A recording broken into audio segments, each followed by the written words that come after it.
Ladies and gentlemen, boys and girls, children of all ages, I hope you're ready for this special little episode on episode 9. But before we get into our guests, ladies and gentlemen, 2 nights of Mondo Mania, February 14th and 15th. Definitely want to let everyone know you're going to be in for a show for those 2 nights. So stay tuned for those 2 nights. Very special nights in Titan Nation Alliance history. But as for our special guest,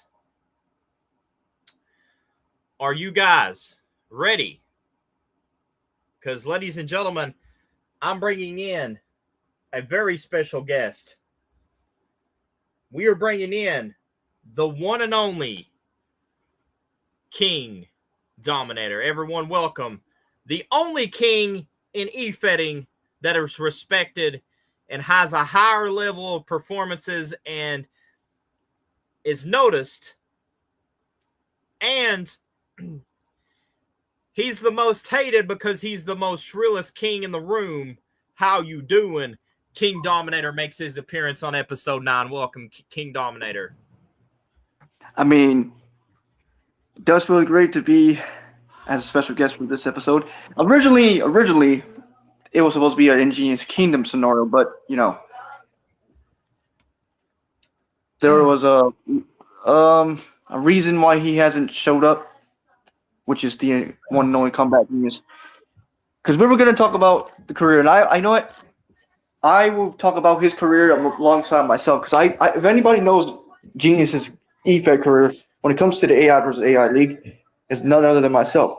So I can introduce Combat Genius in my own ways, because I know Genius for 2 years, and I've seen how he does in the AI versus AI League. I have not really followed much about his player versus player side though, but no worries. I mean, I can say that when it comes down to Combat Genius, he is one of the toughest people to pretty much beat. I mean, if I'm not mistaken, he's holding 2 titles in TNA. In TNA, Combat Genius is holding the $1 Million Championship, and also him and KD holds the Inferno Tag Team Champion, which would make KD one half of the tag champ, and as well as Combat Genius's other half of the tag champ. Now we're on that subject. I thought it was funny because in PWAs, and it's the same way. Genius is holding 2 titles. I'm holding tag gold with him in PWA. So yeah, we have came a long way for the Ingenious Kingdom to be one of the very best. And I feel like actually this month actually makes 2 years since Ingenious Kingdom became as good as they are. For 2 years, 2 damn years, Ingenious Kingdom has been a dominating faction. And I'm proud of it, because we have proven time and time again that that every year will be the Ingenious Kingdom year. And we did, and proven that time and time again. So no matter who we face, whether it's a tag team or a solo scenario, we'll always find a way to bring the wins for the team. So as for me, what's like a question lies for what my career was. Like, for example, what's your favorite accomplishment and call that you're proud of? And this is by Sigmar Johnson, the first question of this episode. What's my favorite? Cobblestone becoming Gladiator champion in WAE. Like, that's... What? Oh, that small ass room. But accomplishing the becoming WAE Gladiator champion, yeah, one of my greatest achievements. And reason why is that because, you know, Katie being that gladiator and representing his heritage, and he can represent it with the name itself, it's very special to him. So what title he holds throughout his career, I would say that specific title because that's like my greatest compliment. But if you want to talk about tag team, I don't know because I have team with like King Alpha, I've teamed with the Combat Genius, I've teamed with a lot of people that could basically say that I influenced them into a great way, not in a bad way, not in a bad influence, but influence them in a good way, where they can actually trust me when they team with me because I could be a tag team specialist. I am a tag team specialist in a way. Doesn't matter who, because I can find a way to achieve better things in my career. And I've done that ever since then. I've known basically have made my career go through hell. Even if they try to, even though there's people that tries to make me go through hell, I know how to overcome it. So that's what it was. No matter what, they can't. They cannot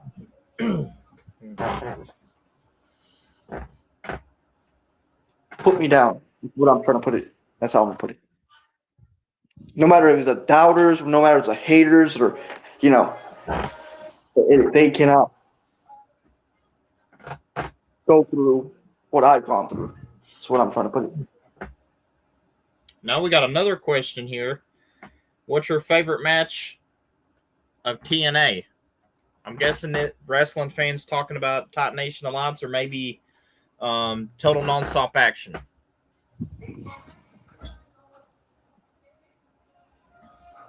If we're talking about Titan Nation Alliance, trying to think. Because there's a lot of great matches that happened.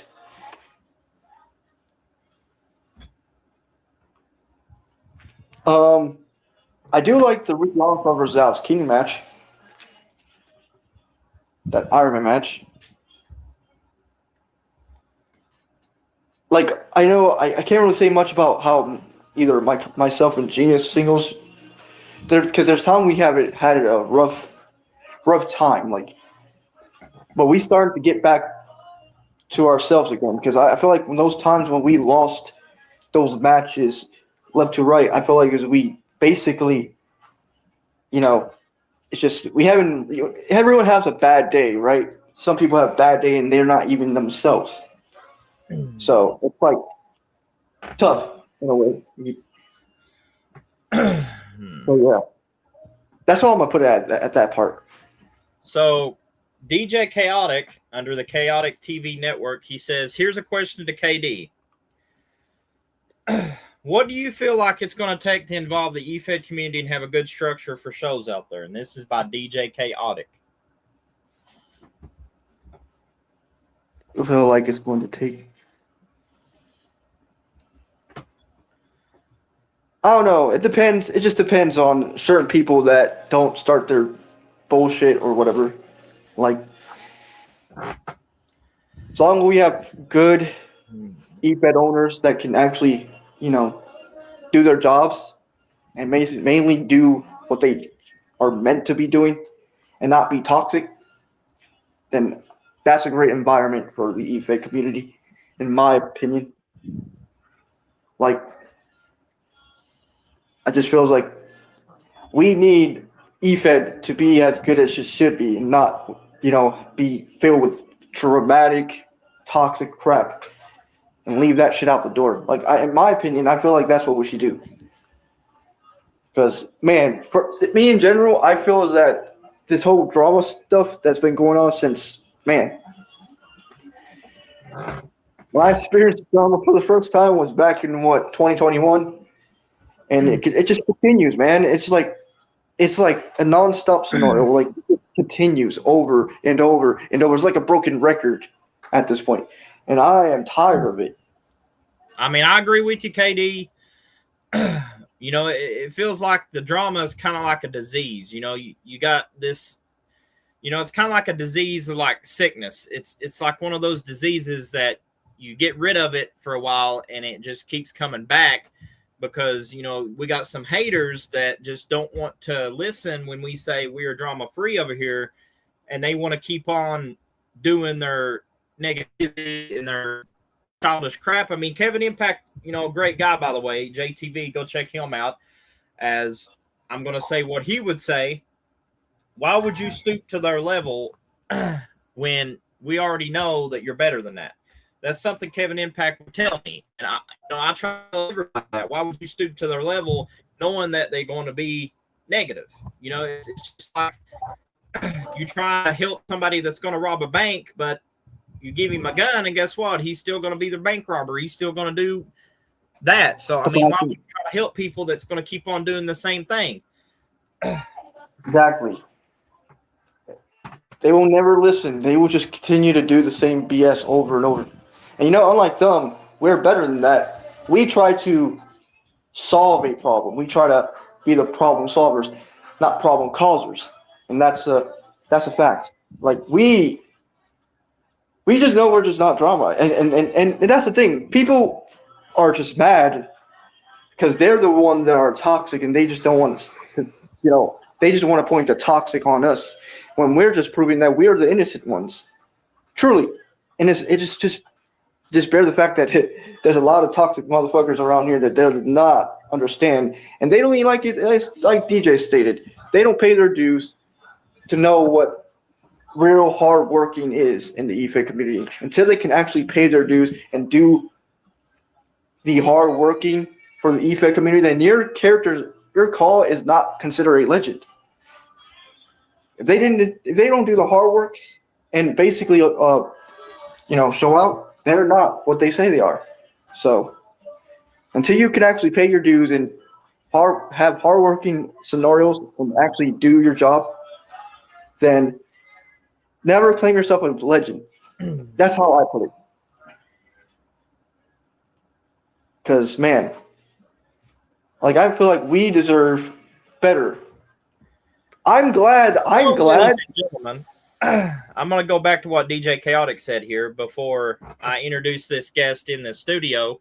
He said, well said, because we're going to do episode 2 tonight after the Super Bowl game, and I want everyone to come over and join us for the conversation. So go check out Chaotic TV, but don't mean to interrupt you, KD, but it's time to bring Chaotic and a King on the first ever episode as the United States champion and Inferno tag champion come on episode 9 for this historic episode. Welcome, What's DJ. good, ladies and gentlemen? What's good, ladies and gentlemen? Feels great, though. Feels great. Because as he just mentioned, there is going to be a real heated discussion about this very topic that I told you the question to, KD, because I feel like there's a lot of people in this EFED community that's coming in to this equation ultimately needs to have some real guidance and real structure for their first start in the EFED community. And it's only fitting that we bring that information to them.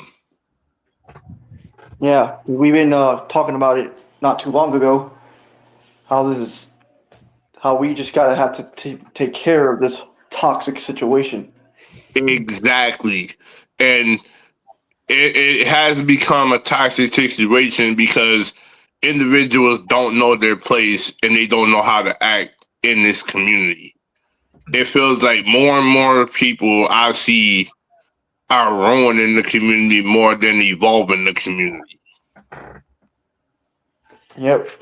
And I just feel like I'm glad that I have left the toxic EFEDs that I was a part of, because it just made my life and career of EFEDing way more better than it was before. I feel like in the long run, KD, you learn from previous mistakes and previous EFEDs that haven't learned how to evolve and adapt their company like we have done with our EFEDs, and we listen to our community, we listen to the people, the creators, we have a structure where it's a well-placed environment that we all can live in and achieve. But also, in that same token, you have to really see who are the cancerous individuals that are continuously doing everything in the eFed industry. But that is all going to be talked about on episode 2 after the Super Bowl. So if anybody in this chat is interested in joining, please come subscribe to Chaotic TV Network, and I'm looking forward to seeing y'all there. It's going to be an interesting show on the Chaotic TV, and also the episodes that was before that. Interesting show on that part. And we're going to talk about something else here. Since we got King Dominator and DJ Chaotic here, I'm going to ask them both a question. And I think this is a good question to ask during, episode 9 that don't involve the toxic people, but involves a question about toxic. How do you get rid of the toxicity in the eFed call community, and how do you make the call community better for not only yourself, but others that want to do positive rather than the negative inside the call community? And whoever wants the mic out of King Dominator and DJ, you guys pick which one's going to go first and second. But the floor is one of your guys's. I mean, DJ, you want to go or do you want me to go? Yeah, I'll take this one right here for the first portion of this. Number one thing I'll say to a lot of new people in this industry that's wanting to do an eFed or trying to build something in particular like this, come to the owners that have dealt with this situation on more than one occasion. Because if you go to owners that are associated with the drama and not knowing how to handle the drama, it comes back in the long run where that's going to be an issue for you coming up, because you're going to have these same creators and so on and so forth. And the best thing I can say is know who the toxic people are. This is why you have people in the eFed industry that points these people out, like myself, like CJ, like Katie, and a host of other people who have been in this eFed industry for more than probably lots of years or whatever the case may be. But in the most cases, you have to identify these individuals first. And the best way to identify these individuals is to go to the people that knows them best. And I know y'all would agree with me on that 110%. You have to know these individuals, because you're not going to know them because they have so many identities in creator wise that you ain't gonna know who is who. But Katie, the floor is yours. I do preach that what you stated. So it's like, I agree though. Like, if we want to evolve the eFed community, we have to make sure toxic people is out the door. I mean, think about it. It's better to have people that is drama free than to have people that is built in drama. Because, like, for the ones that are new, we don't want to have them influence badness, like bad influencers. We want good influencers that'll make sure that they will do their jobs and most likely have the new people, focus on the good stuff instead of the bad. Because if it's toxic and they're dealing with toxic stuff and then all that stuff happens, yeah, it will be bad for the environment of eFed. And it will even make eFed look bad. And here's the number one thing I will say to newcomers. If you know any legends, and I mean real legends of the eFed industry, the ones that don't stir up toxicity and all that, these are good people to be around also, because these legends know the ins and outs of individuals that are toxic and cancerous to a locker room. You might want to get around these legends, because these legends can ultimately grow you. And hell, you may even get a moment where you join their community, their faction, and get around a bunch of people that can ultimately grow you even more, mold you to be that individual you need to be. Because you can't mold everybody. Like, certain individuals have the mindset of a 2-year-old. You can't mold that into what the EFED community needs. We're talking about the fake legends that claim themselves legends, but they're truly not, because they don't become that leader to lead the younger talents to great heights. They make them become something that they shouldn't be, and that's bad. Exactly. Like, KD gets it, because that's something that I would say to a lot of people. Watch the company you hang around in this EFED industry, because a lot of people are not real. A lot of people are not genuine. A lot of people will use and abuse you for what they want in the long run. I mean, I know this from experience, because you see, here's the thing. All because I stand my ground and did not listen and did not listen, because I don't see good in those certain people. I see bad tensions. I see, they're just gonna try to be those type of people where they could just, take your call and make it look like a disgrace or something like that.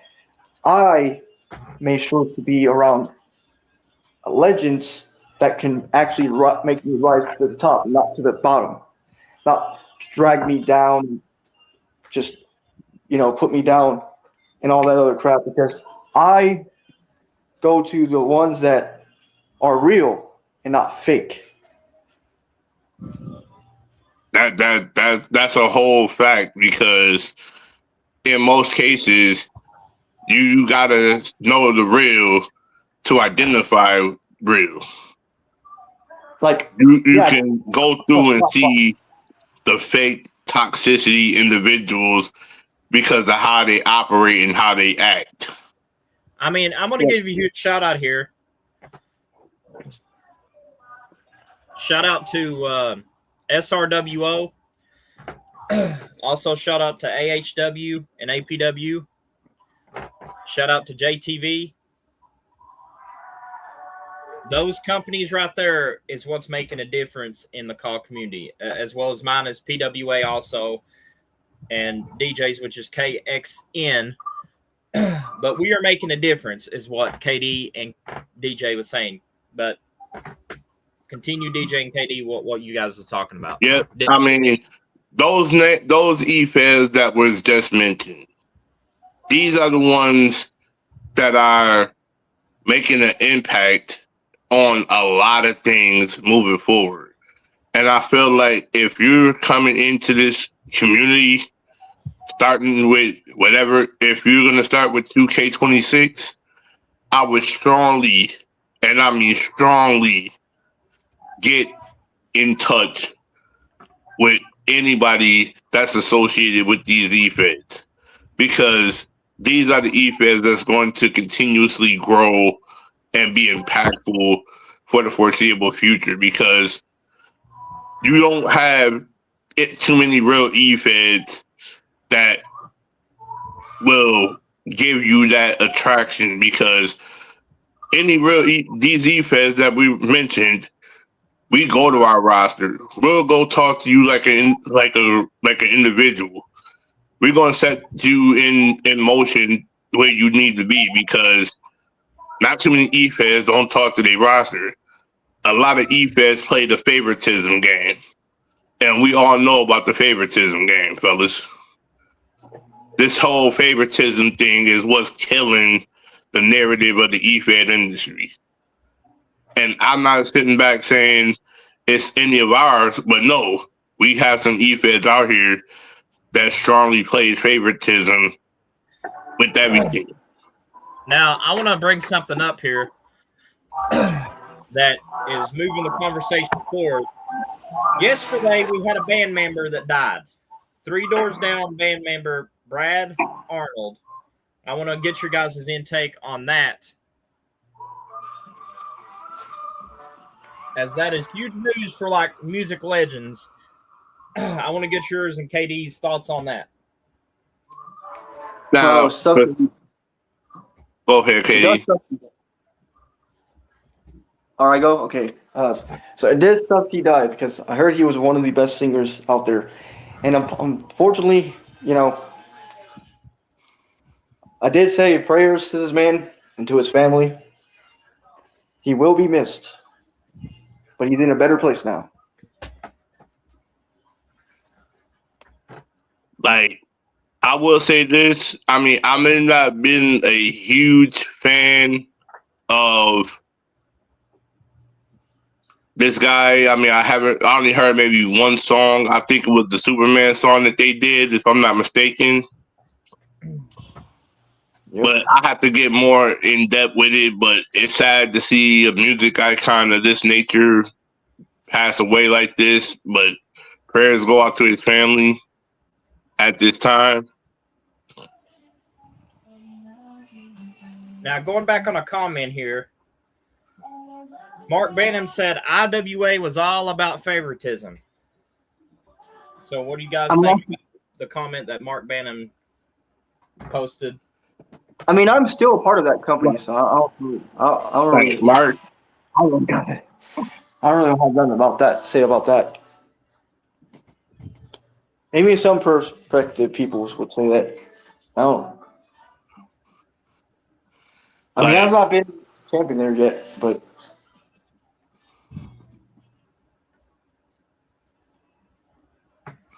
like, here's my thing. I mean, I may not have been a part of that company, but in most cases, I will say this because favoritism doesn't look good on the company. Favoritism is a very bad thing for any EFED. If you're not willing to progress everybody on your roster, what's the point of you even having a roster to begin with if you're going to play the favoritism game? There is no excuse for you not to have a group of people on your roster, but you only have 7 to 8 people that's favorites on your roster. Make it make sense, because in most cases, you're going to lose interest in a lot of people. This is why EFEDs are dying. This is why most EFED shows is dying, because you're not utilizing the roster efficiently. You don't see that with the shows that was mentioned by CJ Mundo, but you see that a lot in EFED communities. Their shows is dying because you're not utilizing everybody on your roster. And that's been the number one problem in this EFED community, is that people don't get utilized. This is why drama happens. This is why toxicity happens. This is why you have arguments in the chat that can't be resolved by owners, because you have this favoritism narrative. And I hate to be right, but I'm right on it, because I've seen it in my illustrious run in this EFED community. Favoritism plays a huge factor. If you're not kissing ass to the owner, that's the problem. Huh, yeah. We all know about that scenario. But we all know why I said that, and CJ understands why I said it. Now, here's the thing. I know that, we're talking about EFEDs, but I'm going to get into another topic. For everyone that is watching episode 9, whether you're at home, work, maybe getting ready for the Super Bowl, this is going to be right to the Super Bowl alley. Who do you guys think is going to win between these two teams? New England Patriots or Seattle Seahawks? Gotta say, maybe Seattle Seahawks. Maybe that's what I'm betting. I know about Seattle all the way. What about they won? Sir, they won some Super Bowls, if I'm correct. As the NFL guru of the bunch here, Seattle Seahawks fought the New England Patriots. As a diehard Bills fan, I can't pick the team that's a rivalry to my team. All right, Seattle Seahawks. It is. Plus, And this is a rubber match from a last Super Bowl that happened. I think it was either 48 or 49. These two teams met in that Super Bowl, and New England won that game because Seattle was not willing to run the ball.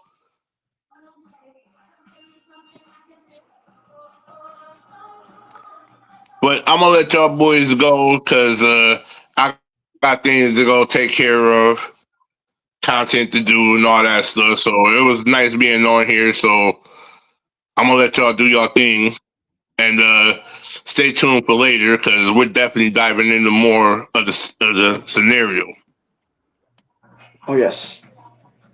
Thank you, DJ, for being a part of it. We appreciate you for joining. But now, I will say this.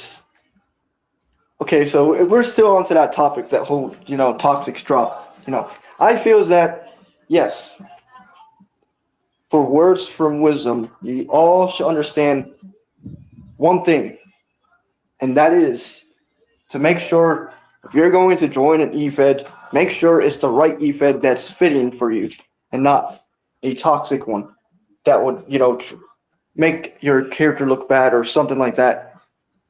Make sure it's the right eFed company that you're willing, that knows that it will not screw you over. Because I've been part of that scenario where not only O&W done that to me, but this one company, 2KWR.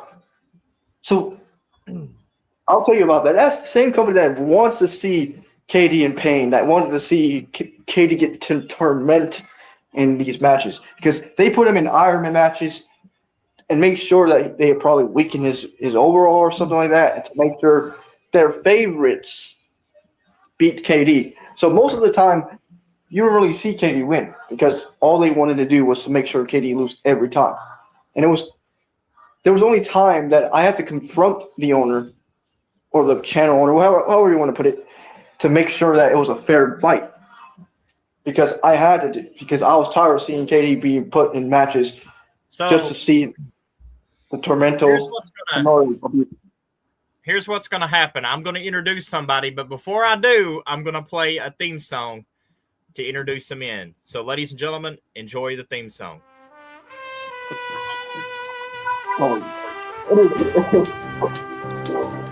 Well, here I am in my kitchen again. And my counter's all covered with boxes and sprinkles so nice and fluffy. And I've got my napkin and my milk to wash it down. And I got my big coffee mug to dunk 'em in. But there's one other thing that makes munchy time the very best time of the whole day. And do you know what that is? It's a very special friend of mine.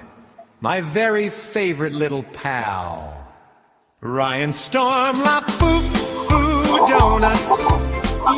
Ladies and gentlemen, Ryan Storm. Welcome to the Nitro is Dead episode. Mondo, I think I'm gonna Storm 5 you after that one.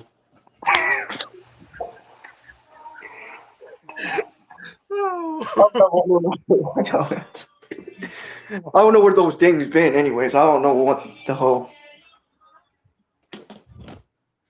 But really, let's be honest here. Let's be real here. The real person I want to Storm 5 would have to be in between Feck and Iceman, right? Hey, this is the podcast. We can talk about whatever we want. Hell, it's guessed by yours truly alongside yourself. I did say it's freedom of speech, so you guys can say whatever you want. So what are you Yeah. saying, CJ? It was like what Triple H told CM Punk, except for you're gonna say there's a bunch of storm bombs with your name on them. Oh yes, that segment. I heard about that one. Okay, Mark Bennett just put in this chat, and I'm laughing now. He says, La Fufu. Oh, my God. So now Mark Benham's getting that trending now. Mark, don't make me storm 5 you in PWA again. Or don't make me put me in a match against you just to get it all out for the fun of it.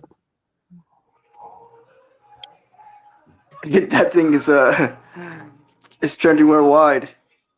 Because I really don't like it trended worldwide in my E-Fed career. But what was it? But what was it you were saying, KD?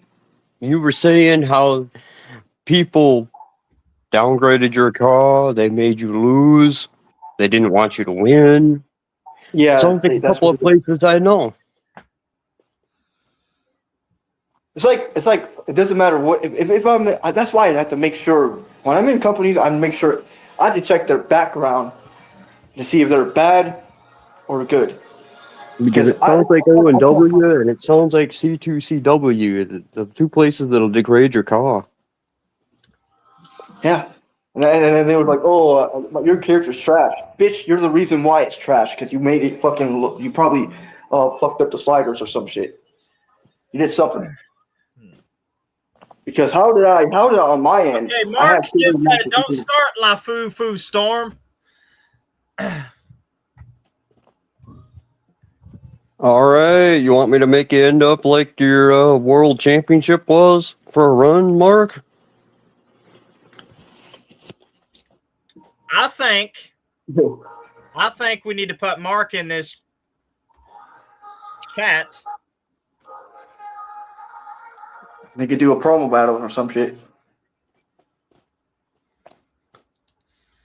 Let me make this happen. So I'm going to invite. But you know, Mark, we're just. I need you to go to this link so I can add you in. But Mark, you know we're just messing around. You know we're not just going at each other out of character and personally.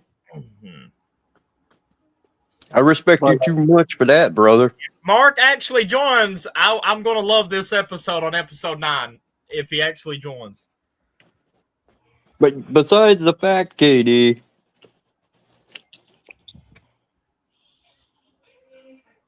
yeah, they wanted to do everything to make sure that you lose.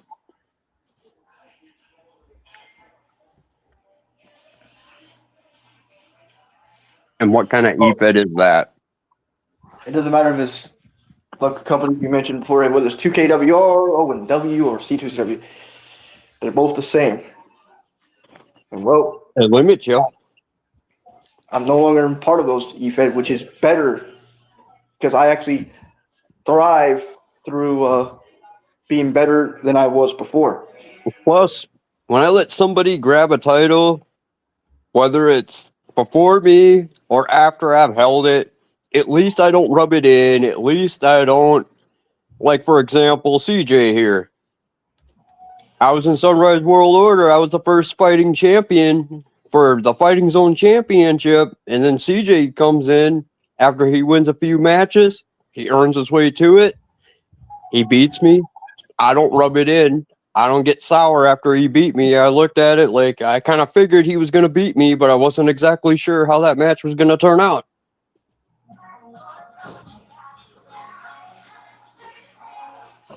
Which is I can't say nothing. He beat me fair and square. He won it. He earned it. Yep, and you win some and lose some. Live to fight another day. Even you, Katie, we've crossed our paths. You've beaten me more times than I've beaten you. And now we don't let that come between us. Funny because now that I think about it, I did won the Mutiny World title, but lost it so fast due to that whole cash in Sonora. But it is whatever. It is what it is, you know. He said he was going to cash in on the champion, and that's what he did. He did what he said he was going to do. Regardless, it didn't matter if it was Westo that won it or Big Lou retained it. It was going to cash in, it was going to happen regardless. And I feel like he would have taken the title regardless. I think it didn't matter because all three of us went through hell for the title. So think about it. The Mutiny World Championship was going to get changed more than once anyways. Well, just like in PWA, KD, I kind of figured it was going to change hands once Nixon got it. Or, you know, once Nixon fought me, I kind of figured it was going to change hands, but I wasn't sure. And sure enough, it changes hands. Yep. I mean, it's the whole point of it, I guess. You know, got to be that fighting champion regardless. Or, like O&W degraded DJ. What did I do? DJ didn't beat me the first time. The second time, he beat me with the title on the line, and he got the title. And I let him run it. I didn't go back for it. Because I thought if I went back for it, I'd be one of them of what he didn't want.